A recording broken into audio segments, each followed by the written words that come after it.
그럼 이제 계속 하겠습니다. 로마서 4장 13절.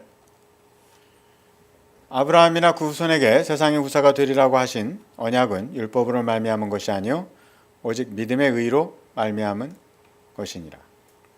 그래서 아브라함이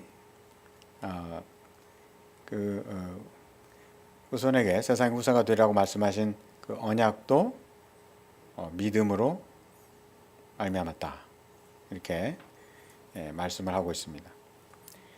아브라함이 믿음 안에서 믿는 유대인과 믿는 이방인의 조상이 되는 것은 그가 믿음 안에서 이 세상의 상속자가 되는 것과 같은 개념이죠. 이는 하나님의 약속을 바탕으로 한 것입니다. 여기서 명사 약속은 여기서 약속의 행위가 아니라 약속된 것을 의미하고 있어요. 그리고 이 단어는 신약의 총 52회 중 26회가 바울 서신에 사용되고 있고 로마서 4장 13절부터 20절에는 4번 사용되고 있다. 이만큼 이 단어는 9에서 12절과 13에서 21절의 내용을 연결해주는 핵심적 개념이다. 아브라함이 이 세상의 상속자가 되게 하신다는 약속, 뭐가 있습니까? 첫째로, 즉 많은 자손들이 그에게서 나오고, 둘째, 열국의 아비가 되며, 셋째, 그 땅을 영원히 소유하며, 넷째, 모든 나라 백성의 축복의 통로가 되는 것이다. 하나님의 약속이 율법을 통해서가 아니라 믿음을 통해서 성취된다. 그래서 이 약속을 문자적으로 봐버리면은 다른 민족을 어렵게 하는 그런 결과들이 나오는 것 같아요. 그래서 그 땅을 영원히 소유하며 이런 약속 같은 거. 그러니까 이제 팔레스타인이 이스라엘에게 주신 땅이다. 그렇게 되니까는 그 서한 지구라든지 가자 스트립이나 이런 데 사는 아랍인들을 그냥 무자비하게 다 축출하는 그러한 것이 바로 이러한 하나님께서 아브라함에게 주신 그 약속을 문자적으로 해석을 하기 때문에 나오는 아주 비극적인 결과입니다. 아시겠지만은 그 이스라엘이 그 서한 지구에 있는 그 아랍인들을 몰아내는 게 너무나 잔인해요. 그래서 그냥 갑자기 자기 집에 이스라엘 군인이 온 거예요. 와가지고 오늘 밤까지 비우라. 총을 들이대고. 그러면 이제 그 아랍인들은 그냥 울면서 이사도 못 간 채 그냥 다 놓고 나와야 돼요. 그냥 뭐 필요한 뭐 스마트폰이나 이런 것만 그냥 몇 주 좀 이렇게 좀 가지고 나오지. 뭐 가구라든지 뭐 세간을 가지고 나오면 그리고 이제 뭐 이제 자식한테 이 문의 키를 주면서 그렇게 얘기한다는 거예요. 이 수모를 잊지 마라. 그 키가 이제 수브니어가 되는 거예요. 그 집 문의 키가. 그럼 그 다음날 와가지고 불 두져가지고 그냥 밀어버리는 거예요. 그렇게 해가지고 그 쫓겨난 그 아랍인들이 어디 살아요?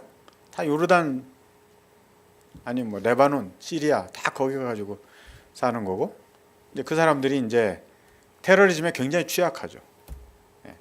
그런 이제 아이시스로 다 들어가고 뭐 이제 이런 어떤 그런 루트를 밟는 거예요. 근데 이제 우리가 여기서 잊고 있는 것은 이렇게 많이 쫓겨나는 그 아랍인들 중에 그리스도인들이 있다는 거죠. 그리스도인들, 기독교인들이. 그래서 이제 그 아랍 기독교 지역에서 선교하는 그 선교사님들은 이 현실을 너무나 잘 아는 거예요, 지금. 이게 얼마나 이게 비성경적인가를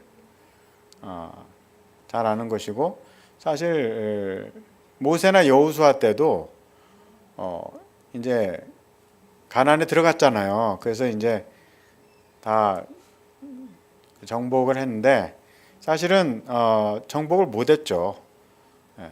유다만 정복을 제대로 했어요. 유다하고 요셉만 이제 좀 정복을 했고 나머지 지파는 거의 가나안 사람들과 동거했어요. 단지파 같은 경우는 뭐 정복은커녕 그냥 겨우 붙어 사는 정도. 그렇기 때문에 그 팔레스타인이라는 땅이 어떤 공동의 어떤 소유, 하나님께서 그것을 약속한 땅이지만 거기서 이방인들과 사이좋게 잘 지내는 형태로 살아왔거든요. 그 모세나 여호수아 이후로.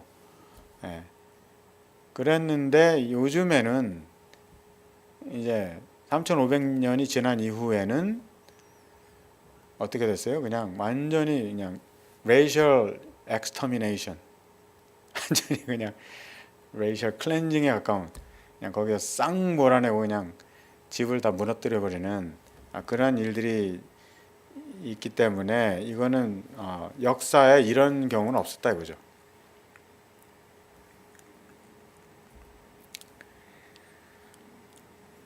그래서 이제 이거를 고발하는 그 책이 많이 나왔지만 이제 신약학자가 이 문제를 다룬 책이 있어요. 그 게리 버지라고 위튼 대학에서 꽤 오래 가르쳤죠. 근데 이제 유대인들이 게리 버지를 파이어해라. 많이 이제 그렇게 압력이 들어왔는데 이제 이 게리 버지 교수가 최근에 학교를 옮겼어요. 켈빈 세미너리로 옮겼어요. 근데 아주 이제 그분 박사 논문이 요한복음에 대한 건데 참 아주 뛰어난 학자죠. 아주 뛰어난 학자고 그 이스라엘 문제에 대해서는 그 책이 아주 뛰어난 책이에요. 굉장히 뛰어난 책이에요. 로마서 4장 14절 보시면은 만일 율법에 속한 자들이 후사하면 믿음은 헛것이 되고 약속은 폐하여졌느니라. 행위주의자들이 후사가 된다면 이는 아브라함을 이방 땅에서 불러내시고 그가 할례 받기 전에 믿음을 통해 의롭다고 선언하신 하나님의 법률 행위가 무의미해지는 것을 의미한다. 그리고 율법의 행위로서 의롭다함을 얻을 수 있는 자는 없기 때문에 율법에 속한 자가 후사가 되면 하나님께서 아브라함에게 주신 언약의 약속이 성취되지 못하게 되는 모순을 낳는다. 또 나아가 율법의 행위로서 이방인도 아브라함의 자손이 되게 된다면 그들도 율법주의자가 되어야 할 것이다. 이는 율법을 이룰 수 없는 전적으로 부패한 인간의 상태에도 맞지 않는 요구이고 하나님의 구원 계획과도 맞지 않는 일이다. 그 결과 아브라함이 모든 나라 백성의 아비가 되고 이 세상의 상속자가 되게 하시겠다는 하나님의 약속도 소용없는 일이 되어버렸을 것이다. 로마서 4장 15절 율법은 진노를 이루게 하나니 율법이 없는 곳에는 범함도 없느니라. 그래서 이 범함, transgression, 파라바시스는 율법이 있기 때문에 약이 되는 것이죠. 법이 없으면 범죄도 없습니다. 그래서 이제 성경에 그 죄라는 것을 의미하는 단어가 여러 가지가 있는데 파라바시스, 트랜스그레션, 로마서 4장 15절에 쓰여지고 있어요. 율법은 진노를 이루게 하나니 율법이 없는 곳에는 범함도 없느니라. 또 다른 단어는 파랍토마, 트라스퍼스. 5장 15절. 그러나 이 은사는 그 범죄와 같지 아니하니 곧 한 사람의 범죄를 인하여 많은 사람이 죽었은즉 더욱 하나님의 은혜와 또는 한 사람 예수 그리스도의 은혜로 말미암은 선물이 많은 사람에게 넘쳤으리라. 그래서 이제 로마서 5장에서는 그 아담의 원죄를 다루고 있는데 아담의 죄를 가리킬 때 파랍토마라는 단어를 씁니다. 파랍토마. 그리고 이제 일반적으로는 이제 하말티아라는 단어를 써요. 죄. 그래서 로마서 5장 12절 이러므로 한 사람으로 말미암아 죄가 세상에 들어오고 죄로 말미암아 사망이 왔나니 이와 같이 모든 사람이 죄를 지었으므로 사망이 모든 사람에게 이르렀느니라. 4장 16절에 보시면 그러므로 후사가 되는 이것이 은혜에 속하기 위하여 믿음으로 되나니 이는 그 약속을 그 모든 후손에게 굳게 하려 하심이라. 율법에 속한 자에게 뿐 아니라 아브라함의 믿음에 속한 자에게 도니 아브라함은 하나님 앞에서 우리 모든 사람의 조상이라. 로마서 4장 16절에서 바울은 아브라함이 왜 믿음을 통해서 모든 믿는 자의 조상이 되었고 그를 세상의 후사로 세우시겠다는 하나님의 약속이 이루어졌는지 설명하고 있습니다. 율법에 속한 자는 율법을 신봉하는 자를 가리키는 것이 아니라 모세의 율법의 전통을 이어받은 자지만 믿음을 가진 유대인을 가리키고 있습니다. 4장 17절부터 이제 아브라함의 믿음에 대해서 좀 구체적으로 설명을 하고 있어요. 그래서 이 부분을 제가 읽겠습니다. 17절부터 21절까지. 기록된 바 내가 너를 많은 민족의 조상으로 세웠다 하신 것 같으니 그의 믿은 바 하나님은 죽은 자를 살리시며 없는 것을 있는 것 같이 부르시는 이시니라. 아브라함이 바랄 수 없는 중에 바라고 믿었으니 이는 내 후손이 이가 드리라 하신 말씀대로 많은 민족의 조상이 되게 하려 하심을 인함이라. 그가 백세나 되어 자기 몸에 죽은 것 같음과 사라의 태에 죽은 것 같음을 알고도 믿음이 약하여지지 않고 믿음이 없어 하나님의 약속을 의심치 않고 믿음에 견고해져서 하나님께 영광을 돌리며 약속하신 그것을 또한 능히 이루실 줄을 확신하였으니. 로마서 4장 3절부터 8절에서 바울은 행위와 구별된 믿음, 9절에서 12절에서는 할례와 구별된 믿음, 13절에서 16절에서는 율법과 구별된 믿음을 다루면서 무엇이 믿음이 아닌가를 설명했다. 이제 로마서 4장 17절부터 22절에서 바울은 그러면 믿음은 무엇인가의 질문을 명쾌하게 답하고 있다. 아브라함의 믿음. 아브라함의 믿음은 하나님의 약속의 실현이 불가능하게 보이는 상태에서 하나님께서 약속을 실현하실 수 있는 전능하신 하나님이심을 믿는 믿음이다. 자신의 몸은 이미 늙었고 사라의 태는 죽은 것 같았지만 아브라함은 하나님께서 죽은 자를 살리시며 없는 것을 있는 것 같이 부리시는 권능의 하나님이심을 믿었다. 여기서 우리는 아브라함의 믿음은 하나님을 믿는 믿음이요 그의 말씀에 의지해서 믿는 믿음이요 보지 않고 믿는 믿음이라는 사실을 알 수 있다. 4장 17절 보시면 기록된 바 내가 너를 많은 민족의 조상으로 세웠다 하신 것 같으니 그의 믿은 바 하나님은 죽은 자를 살리시며 없는 것을 있는 것까지 부르시는 이시니라. 그래서 아브라함의 믿음은 부활의 믿음, 부활에 대한 믿음입니다. 아브라함은 부활 신앙을 가졌어요. 그래서 그는 백세가 되어 자기 몸을 죽은 것 같음과 사라의 태에 죽은 것 같음을 알고도 믿음이 약해지지 아니하고 믿음이 없어 하나님의 약속을 의심치 아니하고 믿음에 견고해져서 하나님께 영광을 돌렸다. 이 결과 그는 백세가 되던 해 사라를 통해 아들 이삭을 얻는 축복을 받았다. 이는 아직 자신의 자손이 아닌 많은 이방 민족이 이삭을 통해 나오게 되시게 될 메시아 예수 그리스도를 믿고 자신의 영적 자손이 될 것을 믿는 것을 포함하는 믿음이다. 왜냐하면 아브라함은 하나님께서 자신을 열국의 조상으로 만드시겠다고 하신 약속을 믿었기 때문이다. 그래서 이제 4장 18절을 보시면 아브라함이 바랄 수 없는 중에 바라고 믿었으니 여기서 이제 바랄 수 없는 중에 파르 엘피다. 이 엘피다는 호프예요. 소망. 파르는 전치사고. 그래서 이제 이걸 뭐 beyond, against 이렇게 이제 번역을 할 수가 있는데요. 이제 한국말로는 이제 바랄 수 없는 중에 이제 이렇게 번역이 됐는데 아브라함이 이제 그 약속을 받은 나이가 75세인데 사실은 아브라함보다도 이제 사라가 65세 아니에요. 그러니까 경수가 다 끊어지고 임신을 할 수 없는 생물학적으로 임신을 할 수 없는 가운데 있거든요. 근데 하나님께서 이제 25년을 기다리셨잖아요. 왜 기다리셨을까요? 25년을 기다리는 동안에 많은 일이 났죠. 아브라함이 하갈에 들어가지고 이스마엘이 태어났고 그 이스마엘이 지금 중동 이 이스마엘 그 이슬람 문제가 그거잖아요. 그러니까 많은 일이 일어난 거죠. 25년 동안에 많은 일이 일어났어요. 근데 이제 꼭 그것 때문에 25년 기다리셨던 것만이 아니라 사실은 어떤 측면도 있냐면은 그 하나님께서 보시면 이렇게 모든 걸 확실하게 하시는 경우가 많잖아요. 그러니까 사라가 65세 만약에 임신해서 애를 낳았으면 뭐 가능성이 있을 수 있다. 이제 의사가 볼 때는 100에 하나 1000에 하나지만 뭐 이건 기적이 아니다. 이렇게 할 수도 있으니까 사라가 90세가 될 때까지 기다리시지 않았나.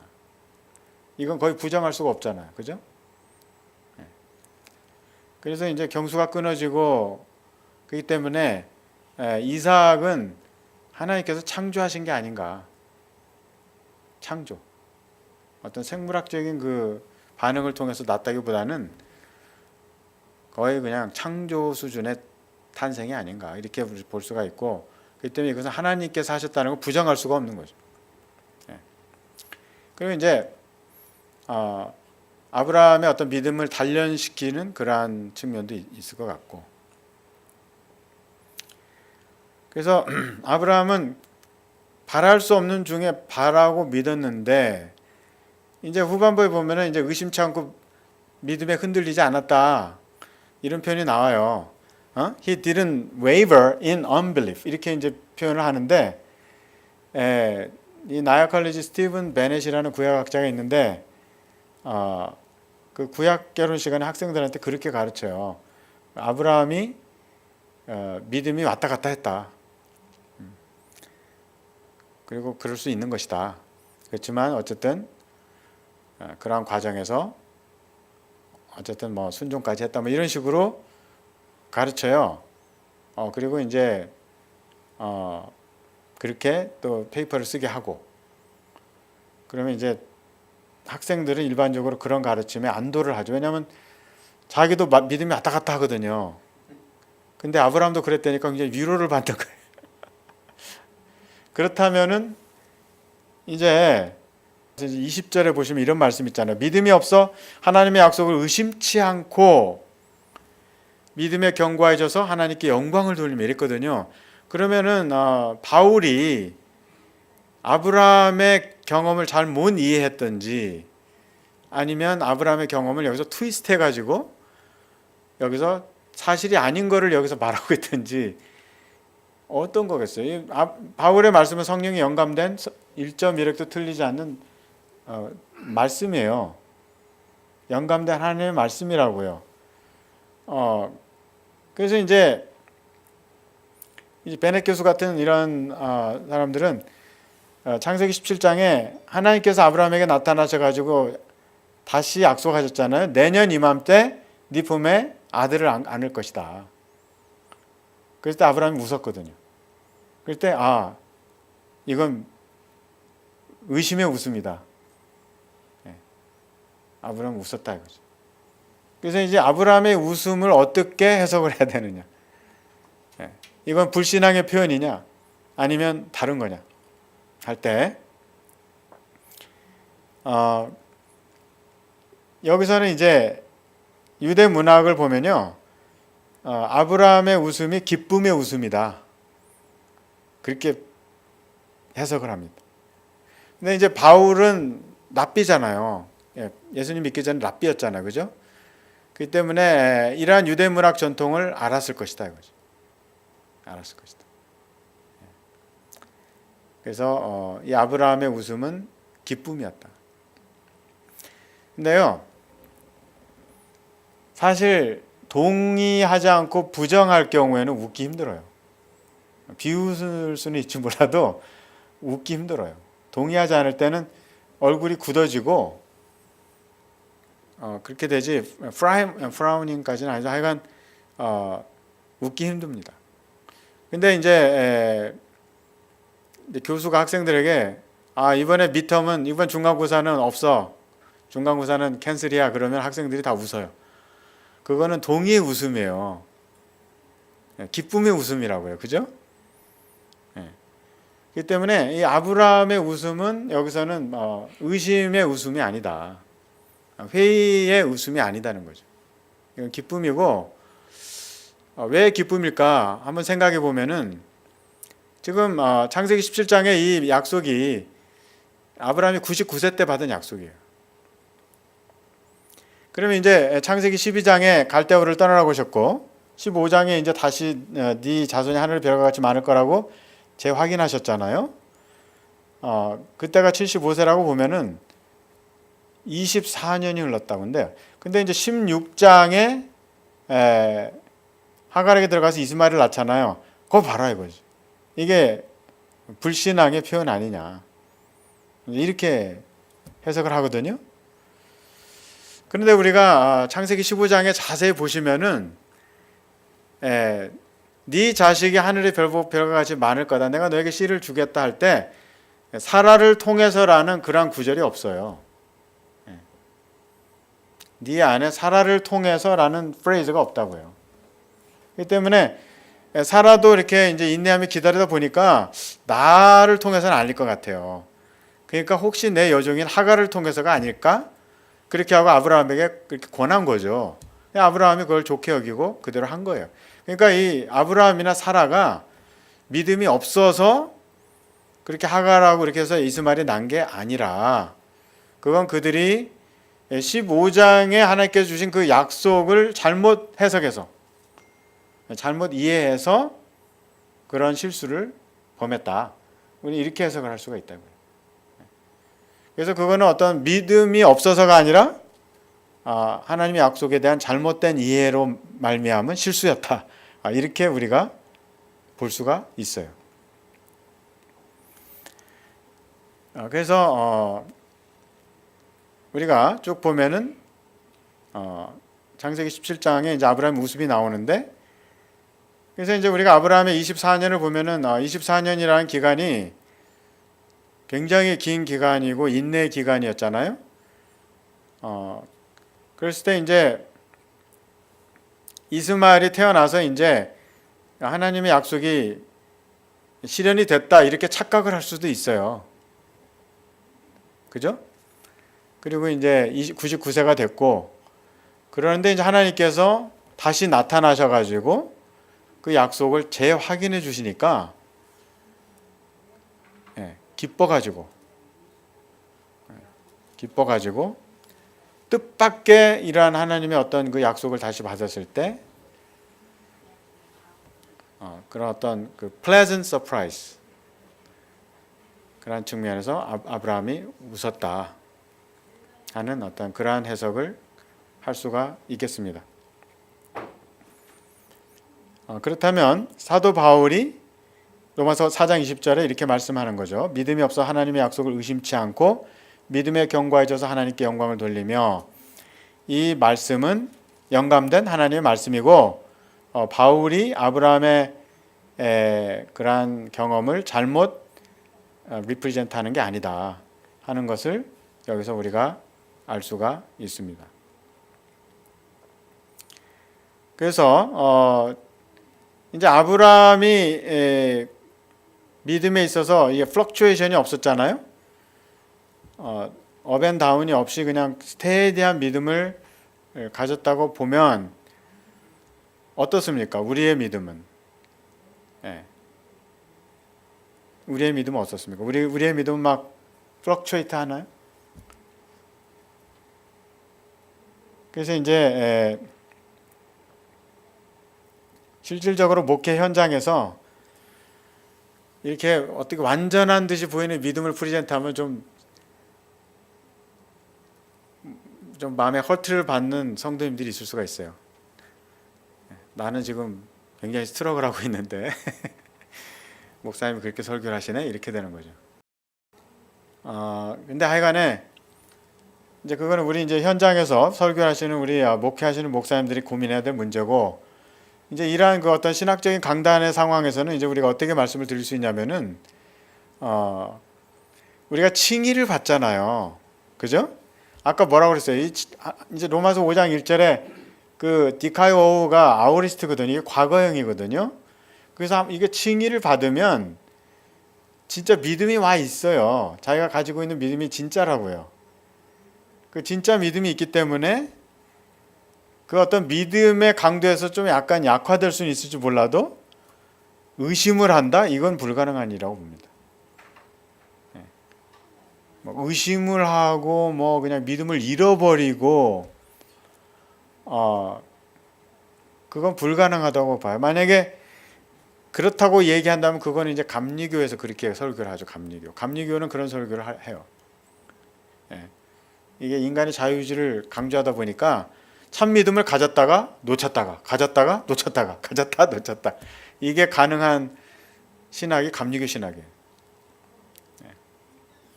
근데 장로교 신학에서는 그렇지 않아요.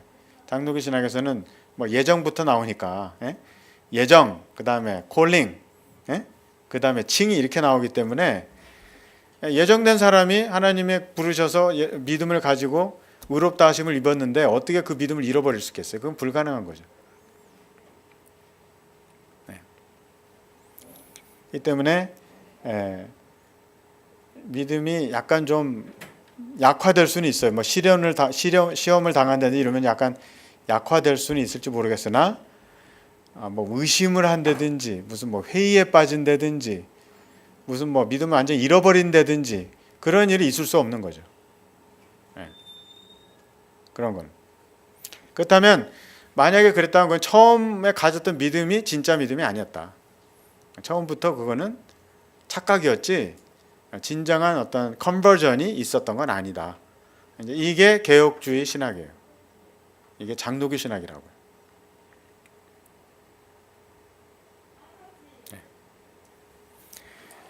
그래서 어쨌든 아브라함의 믿음, 이 로마서에서 이게 프리젠트된 아브라함의 믿음은 개혁주의적인 그런 믿음, 구원론에 일치한다. 우리가 그렇게 볼 수가 있어요. 그리고 이제 어떤 구약학자처럼 정말 뭐 창세기 17장에 아브라함이 웃었다 뭐 이런 걸 끄지고 나와가지고 아브라함도 믿음이 그냥 왔다 갔다 했다 그렇게 주장을 하는데 제가 아까 반박했죠. 그 웃음이 회의나 어떤 의심의 웃음이 아니다 라고 제가 말씀을 드렸습니다. 그렇기 때문에 창세기에서는 아브라함 믿음이 오락가락하는데 로마서에서는 아브라함 믿음이 스테디하다 이렇게 얘기하면은 이건 성경을 잘못 해석하는 거예요. 왜냐하면 모세가 말씀하는 건 원띵이고 바울이 말씀하는 건 어너더 띵이다. 그럼 뭐 신구약의 유니티가 없어지잖아요. 그럼 성경의 무호성은 어떻게 되는 거예요? 그런 가르침은 비성경적이다. 우리가 그렇게 볼 수가 있는 것이죠. 아브라함이 바라고 믿었다. 이게 이제 FLPD 희망을 바탕으로라고 번역할 수 있다. 이는 하나님께로부터 말미암은 희망이다. 이 희망은 주관적인 느낌의 바탕을 둔 희망이 아니고 하나님께서는 없는 자를 있는 것 같이 하실 수 있는 분이라는 믿음의 바탕을 둔 희망이다. 또 반대로 아브라함의 믿음은 하나님께서 그 약속을 이루실 것을 바라는 희망의 바탕을 둔 믿음이었다. 그래서 이 희망이 이게 어떤 희망이냐 이거지. 이 희망이 그냥 어떤 목사님은 그냥 이 $1,000,000 집을 그냥 갖고 싶은데 매일 새벽기도 나와가지고 그냥 주시옵소서 그냥 막 그냥 의자가 부서질 정도로 그냥 흔들면서 그냥 주시옵소서. 그게 희망이냐는 거죠. 그거는 그냥 탐욕의 극치 아니에요? 그 탐심은 무상숭배라고 했는데 하나님께서 그런 기도를 응답하시겠어요? 막 그렇게 달라고 그러는데 정말 그 100만 불짜리 집이 정말 똑 떨어져서 자기 것이 될 수가 있을지 모르나 그거 하나님 응답이 아니에요. 그걸 하나님 응답이라고 착각하고 간증하면 안 돼요. 하나님께서는 그런 하나님이 아니죠. 여기서 그 아브라함이 희망을 바탕으로 하는 이 희망은 순수한 희망이라고. 이거는 탐심과 어떤 그 욕망이 없는 그런 희망이에요. 그러니까 너에게 그 씨를 주시겠다고 하는 그 하나님께서 일방적으로 주신 약속이잖아요. 그죠? 내가 어떤 탐심을 가지고 욕심을 가지고 막 얻겠다고 하는 데서 유발된 그러한 기도 제목이 아니라 하나님께서 먼저 약속을 주셨잖아요. 그래서 그걸 믿는 거고 그거에 대한 희망을 버리지 않은 거죠. 예를 들어서 우리가 예수님이 다시 오신다. 이건 하나님이 주신 약속이잖아요. 일방적 약속이잖아요. 우리가 뭐 예수님 재림을 우리가 애석한 적 있어요? 그냥 성경 보니까 써 있잖아요. 그죠? 하나님께서 주신 약속이라고요. 그러니까 그냥 그걸 희망을 가지고 계속 믿는 거예요. 이거는 순수한 믿음이라고. 이거는 어떤 탐심이나 욕심을 가지고 믿는 게 아니고 예수님의 재림을 그냥 열심히 희망을 가지고 믿는 거예요. 어떤 그런 믿음. 어떤 교회가 목사님의 공석이에요. 정말 좋은 목사님 주실 거를 희망을 가지고 열심히 기도하는 거. 이거는 탐심이 아니잖아요.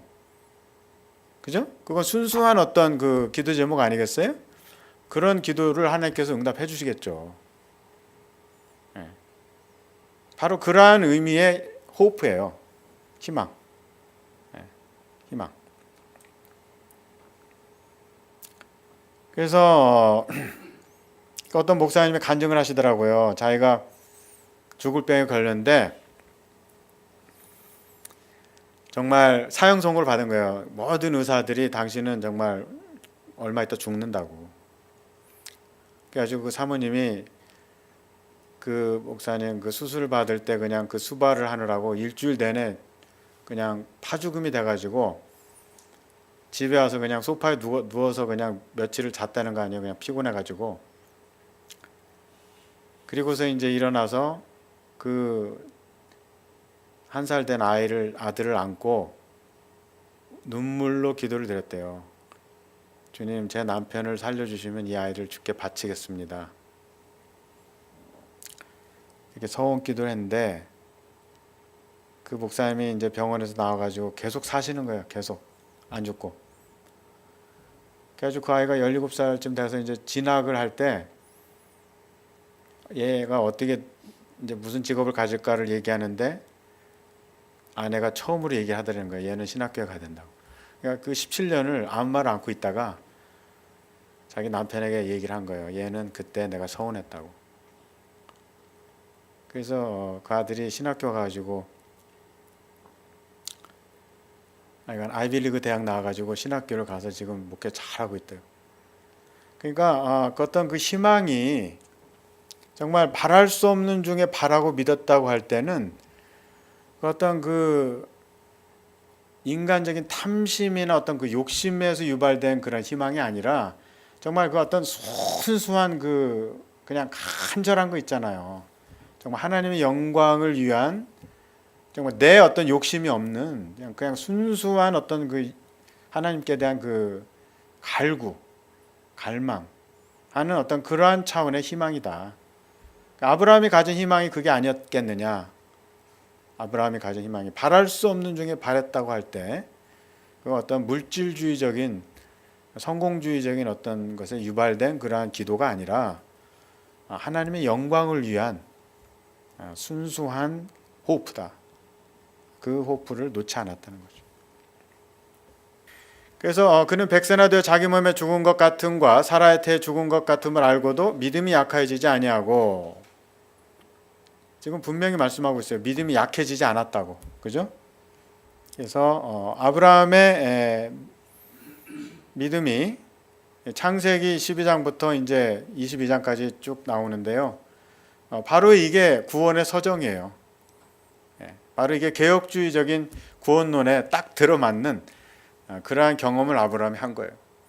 창세기 12장에 하나님께서 아브라함 부르셨고 15장에 아브라함이 믿었고, 이제 어떤 신학자는 이미 창세기 12장에 아브라함이 믿었다 그렇게 말씀을 하는데 일면 맞는 면이 있어요. 그때 어쨌거나 믿었으니까 갈대아 메소포타미아를 떠나서 갈대아우르로 이제 떠나서 이제 그 가나안 땅으로 갔는데 어쨌거나 그 믿는다라는 그 동사 그 표현 에무나 그 히브리 단어 그 단어가 창세기 15장 6절에 나와요. 처음 에무나. 그리고 여긴다, 이를 여긴다, 의로 여긴다 하는 그 동사가 로기조마이가 거기에 나오고요. 그리고 이제 그 자덱, 그 의로 여겼다 하는 그 자덱이라는 명사가 거기에 나와요. 15장 6절에. 그리고 이제 17장에 할례를 받는, 이제 우리 이제 교회적으로 보면은 세례에 해당하죠. 서컴시전이 영적으로 보면은 세례의 등가적인 개념이다 하는 것을 알 수가 있고, 그래서 아브라함은 15장에서 칭의를 받았고 17장에 이제 요즘 말로 말하면 세례를 받았다 이제 이렇게 볼 수가 있고, 22장에 순종으로 그 믿음이 나타났다. 이렇게 이제 시간적으로 아브라함의 믿음의 경험을 우리가 창세기를 통해서 구성을 해볼 수가 있습니다. 그러면 이제 아브라함의 믿음의 특징을 우리가 여기서 정리를 해보면은, 첫째, 아브라함은 율법이 주어지기 전에 하나님의 약속을 믿었다. 따라서 믿음은 율법의 행위와는 구분되어야 한다. 믿음과 도덕적 행위도 섞일 수 없다. 또한 믿음과 종교적 의식을 혼합해도 안 된다. 할례나 절기나 전통을 지키는 것이 믿음의 표현이라고 생각하는 것은 바리새인의 행위주의에 오류에 빠지는 것이다. 그래서 믿음은 율법주의가 아니라는 거죠. 행위주의가 아니고. 두 번째, 아브라함의 믿음의 특징 두 번째, 믿음은 미신과 구분된다. 사람들은 미신을 믿는다. 그리고 기적을 믿는다. 어떤 행운이 찾아와 줄 것을 소망하고 믿는다. 그러나 성경적인 믿음은 하나님을 믿는 것이다. 기적이 일어나지 않아도 인격적인 하나님을 믿는 것이다. 하나님께서 어떤 때는 기적을 일으키시기도 하신다. 그러나 우리는 기적을 가져다 주시는 하나님만 바라보아서는 안 된다. 축복이나 번영을 바라고 하나님을 믿는다면 믿음을 자신의 꿈을 이루는 수단으로 사용하는 것이며 이는 하나님께서 인정하시는 바른 믿음이 아니다. 이러한 그 미신적인 믿음은 뭐 성황당 믿음도 있고 불교에도 있고 뭐 이슬람에도 다 있어요. 근데 이제 교회에서 이러한 그런 미신적인 믿음, 이거는 일종의 피데이즘이라고 그래요. 피데이즘, 신앙 용어로.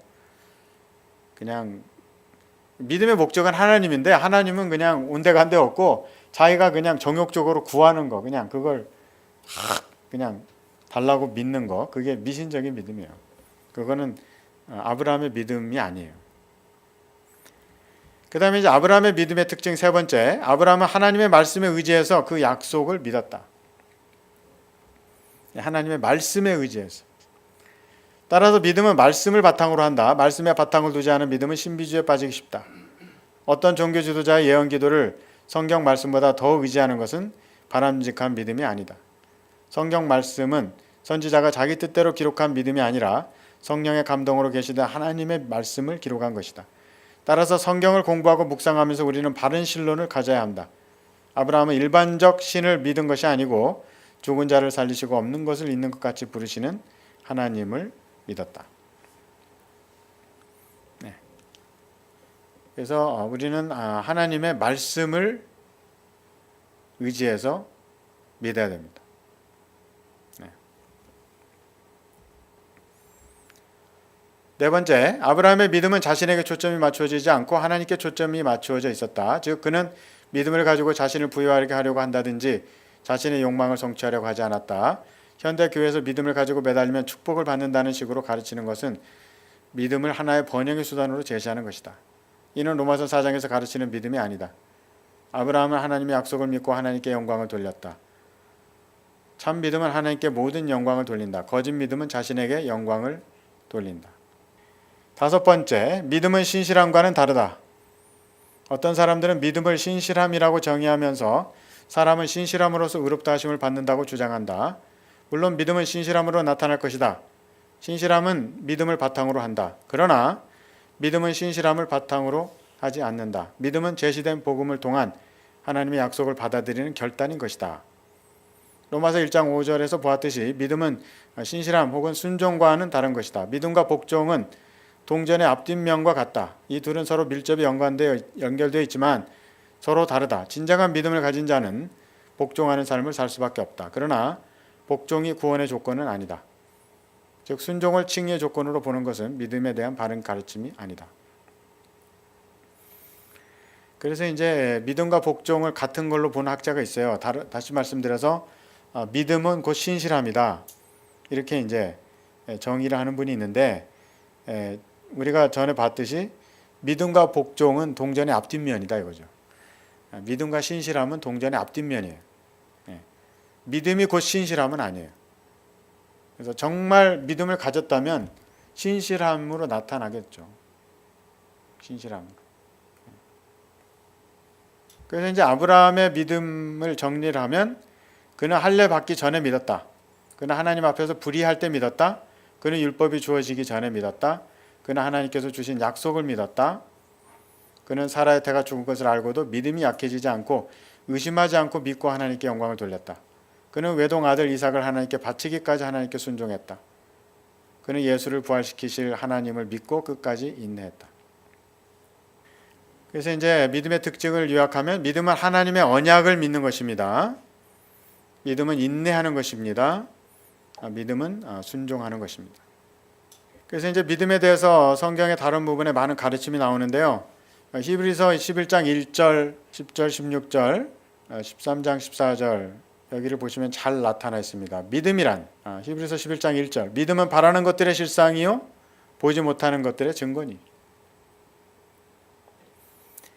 그래서 이 믿음은요 구복적인 믿음이 아니에요. 이 땅에서 뭐 내 아들이 뭐 서울대 가고 하버드 가고 뭐 아이비리그 가고 이런 것을 믿습니다. 이건 믿음이 아니에요. 왜냐하면 이 믿음은 천국 도성, 우리를 예비하신 그 새 예루살렘 성에 포커스가 되어 있는 믿음입니다. 그리고 이제 이 땅에서 우리에게 필요한 것들 있잖아요. 그런 것들은 하나님께서 그냥 아셔서 주셔요. 그럼 그냥 덤으로 따라오는 것들이지, 그죠? 호박과 덩쿨의 관계지. 호박을 가져오면 덩쿨이 따라오잖아요. 근데 이제 우리는 그냥 덩쿨 달라고 막 기도하는데, 그죠? 이 모든 것들은 하나님께서 아신다. 그렇게 성경 말씀하고 계시지 않습니까? 하나님께서 우리에게 필요한 것을 우리가 그걸 아는 것 이상으로 잘 아세요. 그래서 그걸 그냥 주신다고요. 그렇기 때문에 우리는 아버지를 바라고 아버지를 앙망하고 아버지를 구하고 아버지의 뜻대로 살려고 하고 다윗과 사울이 다른 점이 그거 아니겠어요? 다윗과 사울이. 다윗은 믿음 있는 자고 사울은 믿음이 없는 자예요. 무슨 차이냐? 사울도 임금으로 임명을 받았잖아요. 그죠? 근데 그는 그 자리에 연연했어요. 자리에. 그래서 그 자리를 못 지킬까 봐 그 이스라엘 장로들의 눈치를 보고 사람을 두려워했다고요. 그래서 사울은 맨 플리저예요. 정치에 의존하고 자기가 죄를 짓고 그걸 인정하지 않고. 그렇지만 다윗은요, 밧세바 간음을 해서 그건 잘못이에요. 그건 죄예요. 근데 시편 51편에 그 다윗의 시에서 다윗이 한 기도를 쭉 내려다 보면요, 다윗이 뭐라고 기도해요? Take not thy spirit away from me. 주의 영을 나에게서 거두어가 주지 마소서. 이 기도가 얼마나 시사하는 바가 많습니까? 다윗이 제일 걱정한 거는 자기 왕권이 아니에요. 주께서 주의 영을 나에게서 걷어가실까 봐 안절부절하는 거예요. 그게 다윗의 믿음의 그 잘 보여주는 측면이에요. 그게 사울과 다윗의 다른 점이에요. 그러니까 다윗은 하나님의 영을 구했어요. 그러니까 하나님의 영이 나를 떠나지 않기를 그냥 노심초사 금식하면서 기도하니까 어땠어요? 다윗의 왕권이 유지가 됐잖아요. 하나님을 바라니까 나머지는 하나님께서 다 그냥 해결해 유지해 주시잖아요. 바로 그게 진정한 믿음과 가짜 믿음의 차이라 이거죠. 그래서 이 땅에 구복적인 신앙으로 이끌고 가는 교회 지도자들이 하나님께 받을 그 심판이 큰 거예요. 성도들을 바로 이끌지 못하고 그냥 이 땅의 복만을 그냥 하나님은 그냥 축복해 주시는 무슨 그냥 축복 기계. 그렇게 설교를 하는 교회가 교인이 많더라고요. 교회가 많으면 저 목사님 막 몇천 명 교회 목사라고. 근데 정말 심판 때 가봐야 돼요. 정말 그 미니스트리가 진짜 하나님께서 보시기에 열매가 있는 교회인지 그건 하나님이 아시거든요. 그건 두려워해야 될 점입니다, 우리가. 그래서 히브리서 11장 10절에 다시 나오잖아요. 이는 하나님의 경영하시고 지으실 터가 있는 성을 바랐음이니라. 뭘 바랐다고요? 하나님의 성을 바랐다는 거. 하나님의 성은 새 예루살렘, 그러니까 하나님을 바랐다는 거 아니에요. 그게 믿음의 핵심이에요. 내가 어떤 것을 얻기 위해서 하나님께 나가는 그거는 하나님을 도구로 만드는 거고 나의 욕심을 채우기 위한 수단으로 만드는 거예요. 하나님의 인격의 하나님으로 대하는 게 아니죠. 어떤 나의 탐심을 채우기 위해서 지니를 부르는 거예요. 지니 도와줘. 그게 지니 신앙 아니겠어요? 그럼 뭐가 필요합니까? 주인 마님. 그럼 하나님이 우리한테 주인 마님 뭐가 필요하세요? 하나님이 우리 종이에요? 아니잖아요. 하나님은 우리의 롤드시지 우리의 서번트가 아니시잖아요. 그죠? 히브리서 11장 16절 저희가 이제는 더 나은 본향을 사모하니 곧 하늘에 있는 것이라. 그러므로 하나님이 저희 하나님이라 일컬음 받으심을 부끄러워 아니하시고 저희를 위하여 한 성을 예비하셨느니라. 이게 전부 종말적 믿음이고 신본주의적 믿음이고 하늘 도성의 관점의 믿음인 거지, 뭐 이 땅에 그냥 부귀영화가 아니잖아요. 그죠? 예. 그래서 물질주의적 신앙, 구복조의적 신앙, 번영주의적 신앙은 전부 심판을 받을 겁니다. 그래서 시브리서 13장 14절도 우리가 여기는 영구한 도성이 없고 오직 장차 올 것을 찾나니, 예. 전부 이 종말적인 그런 관점에서 믿음이에요. 그리고 이제 믿음은 인내로 표현된다. 그래서 이제 요한복음 15장에도 백업하는 그러한 구절들이 많이 있고, 믿음은 순종으로 표현된다는 표현들이 로마서 안에도 있고 갈라디아서도 있고, 다시 또 이제 우리가 확인할 것은 믿음이 아닌 것. 첫째는 믿음은 율법을 지키는 것이 아닙니다. 두 번째로 믿음은 기적이나 축복을 믿는 것이 아니라 예수를 부활시킨 하나님을 믿는 것입니다. 믿음은 우리의 느낌이 아니라 하나님의 말씀을 바탕으로 하는 것입니다. 그 다음에 신구약의 믿음의 단일성, 아브라함의 믿음과 신약시대 성도들의 믿음은 본질적으로 같은 것입니다. 저에게 의로 여기셨다 기록된 것은 아브라함만 위한 것이 아니요 우리도 위한 것이다 하는 것이죠. 그러니까 아브라함의 믿음은 우리에게 모형이 된 거예요. 그래서 우리가 그것을 바탕으로 우리의 믿음을 이그제민 해볼 수가 있는 것이죠. 그리고 아브라함의 믿음이 정말 바울에 의해서 인용이 되면서 로마서 4장 한 챕터를 4장 한 장을 그냥 다 구성하고 있잖아요. 그만큼 아브라함의 경험은 하나님께서 쓰신 거죠. 귀하게 쓰신 겁니다. 그래서 이제 아브라함의 믿음의 스토리는 이제 로마서 4장뿐 아니라 뭐 히브리서 6장, 뭐 야고보서 2장 성경 도처에 깔려 있어요. 뭐 복음서에도 그렇고, 그만큼 아브라함의 믿음의 경험은 하나님께서 하나의 이그젬플로 세팅을 하신 것 같아요. 그만큼 아브라함의 삶은 하나님께서 귀히 사용을 하셨다. 이렇게 우리가 볼 수가 있습니다. 의로 여기심을 받은 우리도 이함이니 곧 예수 우리 주를 죽은 자 가운데 살리신 이를 믿는 자니라. 여기서 우리가 누구를 믿어요? 하나님을 믿는. 사도 바울이 여기서 우리가 예수님을 믿는다 이렇게 표현할 것 같은데, 예수님을 구활시키신 하나님을 믿는다 이렇게 표현함으로써 아브라함의 믿음과 우리의 믿음을 연결시키고 있잖아요. 다시 말씀드려서 신구약의 믿음이 같다는 거예요. 그리고 아브라함도 메시아 앞으로 오실 메시아를 믿은 믿음이다. 그렇게 사도 바울이 말씀을 하고 있다 하는 것을 알 수가 있습니다. 그래서 아브라함의 믿음과 그리스도인의 믿음의 또 다른 공통점은 하나님을 믿는 믿음이라는 사실 이외에도 예수 그리스도의 부활에 기반을 둔다는 사실이다. 예수 그리스도의 부활이 없었다면 구속사적으로 신구약의 믿음의 계속성의 기초는 없었을 것이다. 그런데 여기서 바울은 예수가 부활했다고 표현하지 않고 하나님께서 그를 죽음에서 일으키셨다고 말씀함으로써 다시 한번 하나님을 구속의 완성의 중심에 모셔놓고 있습니다. 그리고 이를 바탕으로 우리 신약시대 믿음과 구약시대 믿음의 통일성을 여기서 말씀하고 있는 것이죠.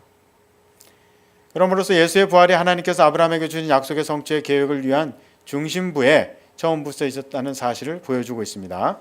그리고 그 계획은 우리가 죽음에서 부활하신 예수님을 주로 믿게 하는 것이었습니다. 이는 하나님께서 아브라함에게 주신 약속의 드라마의 종말적 주인공은 바로 예수 그리스도시다는 것입니다. 예수 그리스도를 통해서 아브라함에게 주신 약속이 성취되어 열국의 백성이 아브라함의 자손이 되게 되어 하나님께 그리스도를 통해서 참 예배를 드리게 되는 것입니다. 로마서 4장 25절 이제 마지막 절입니다. 예수는 우리 범죄함을 위하여 내어줌이 되고 또한 우리를 의롭다 하심을 위하여 살아나셨느니라. 이 절에서 예수께서 우리 범죄함을 위하여 내어줌이 되고, 이 표현은 70인역 이사야 53장 12절을 배경으로 하고 있고 15절의 후반부는 이사야 53장 11절을 배경으로 하고 있습니다. 이는 초대교회 성도들이 예수님의 죽으심과 부활을 이사야 예언의 성취로 이해하고 있었다는 것을 말씀하고 있습니다. 그리스도의 죽음은 우리의 죄의 씻음을 위한 것이고 그리스도의 부활은 우리의 구원을 위한 조건입니다. 이는 우리의 구원의 메커니즘을 간명하게 요약하고 있습니다. 즉 예수님의 죽으심과 부활하심이 분리될 수 없는 것처럼 우리의 죄사함과 의롭다 하심도 분리될 수 없는 것입니다. 하나님께서 불의한 아브라함을 믿음으로 인해 의롭다고 선언하실 때 그의 죄도 씻겨졌다는 선언도 함께 받은 것입니다. 이 칭의와 죄사함의 뗄 수 없는 관계를 바울은 로마서 4장 3절부터 8절에서 창세기 15장 6절과 시편 32편 11절부터 2절을 인용하면서 설명한 바 있습니다. 그리고 로마서 6장 4절에서 바울은 이 죄사함과 칭의의 주제를 성도의 죽음과 부활이라는 관점에서 재확인해주고 있습니다. 칭의가 죄사함과 뗄 수 없는 관계에 있다는 것은 오늘 우리 성도가 은혜로 받은 칭의의 축복과 함께 성도는 하나님의 종말의 심판으로부터 해방되게 된 것을 의미합니다. 그래서 이제 우리가 로마서 4장을 통해서 분명하게 확인할 수 있는 것은 이 칭의와 죄사함의 불가분리의 관계. 그래서 우리가 예수님을 믿고 죄사함을 받았다는 거, 이게 너무나 귀중한 진리고 스테이트먼트입니다. 그래서 우리가 그 죄사함을 받았다고 하는 이 어슈어런스, 이 확신은 이거는 정말 어떠한 값을 치르고도 받을 수 없는 거예요.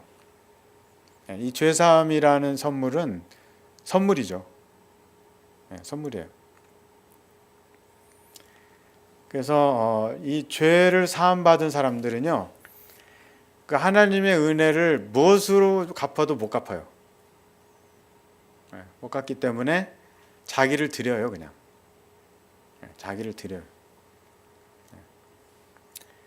그러한 그 사례가 이 교회사에 차고 넘칩니다. 자기를 드리는 것이. 그리고 왜 자기를 드릴 수밖에 없느냐? 그 죄사함의 그 선물을 받았기 때문에, 그거를 느끼기 때문에, 그 경험을 했기 때문에 그거를 어떻게도 갚을 수가 없어요. 갚을 수가 없기 때문에 자기를 드려요. 자기를. 그래서 이 죄사함의 경험, 진정한 칭의를 한 성도들은 교회에서 봉사할 때 달라요. 그분들은 그 어떤 박수를 받기 위해서 봉사를 안 하고 하나님께 받은 은혜를 갚기 위해서, 그 어떤 것으로도 갚을 수가 없으니까 봉사를 해요. 정말 어떤 분은 그러더라고요. 장로님들이 성만찬 때 분잔 분병하는 게 그렇게 부럽다는 거예요. 그래서 나도 정말 장로를 해야 되는데 어떻게 하면 장로를 하게 되나? 저 정부 들어가서 일하면 좀 쉬운다. 그러니까 이게 그런 어떤 그 뭔가 목적을 가지고 교회를 하면요, 충돌이 있고 불평 불만이 있고 문제가 일어나요. 어디선간. 근데 진정한 그 어떤 동기는 그 죄사함, 자기의 그 죄사함이 감격 때문에 그냥 자기를 바치는 거예요. 자기를. 그런 분은 정말 희생하는 봉사를 할 수 있고 조용해요, 조용해. 뭐 일하면서 막 남이 알아주기를 원하는 그런 패턴이 아니라, 그런 사람은 교회에서 잘 드러나질 않아요. 왜냐하면 조용하니까. 평신도뿐만 아니라 성직자도 마찬가지죠. 정말 받은 은혜 감사해가지고 목사를 하잖아요. 이런 분들은 정말 불평이 없어요. 불평이 없고 그 열매가 말해주죠. 열매가, 그죠? 열매가 말해주고, 싹구는 이제 죄사함에 감사함이 없잖아요. 죄사함에 감사함이 없다고요. 그렇기 때문에 열매가 없어요.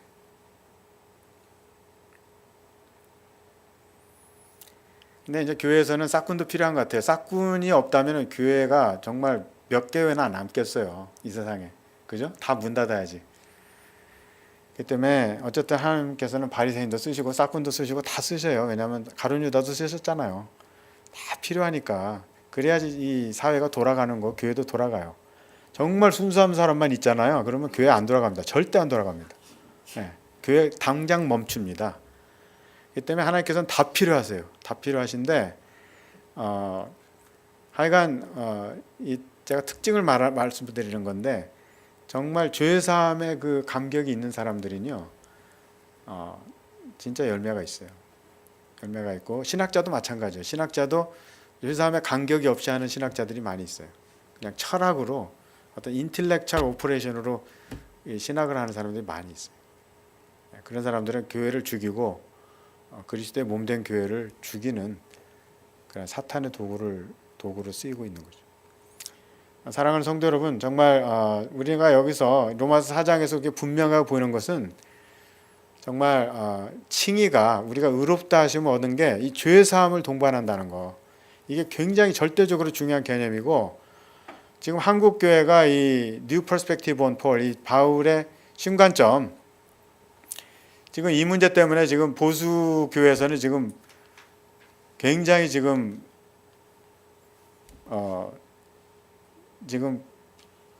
어쩔 줄 몰라 하고 있어요. 이거 좀 어떻게 해야 되나 이러고 있어요.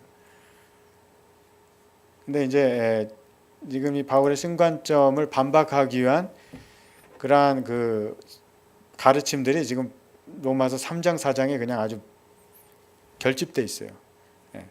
그 하마타할라지 이 죄론, 그 속죄론, 그 죄사함의 관점에서 칭의론을 볼 때 바울의 신관점은 틀렸다 하는 게 그냥 자명해져요. 자명해져요. 그래서 우리가 바울의 신관점을 논박할 때 바로 이 로마서 4장에 이 정말 특히 그 6절부터 8절 그 다윗의 시 있잖아요. 시편 32편. 죄 없다 하시는, 죄 없다고 여기시는, 바로 그게 초점이에요. 그 죄사함. 이것을 우리가 멘션함으로써 바울의 신관점 학자들을 논박할 수가 있습니다.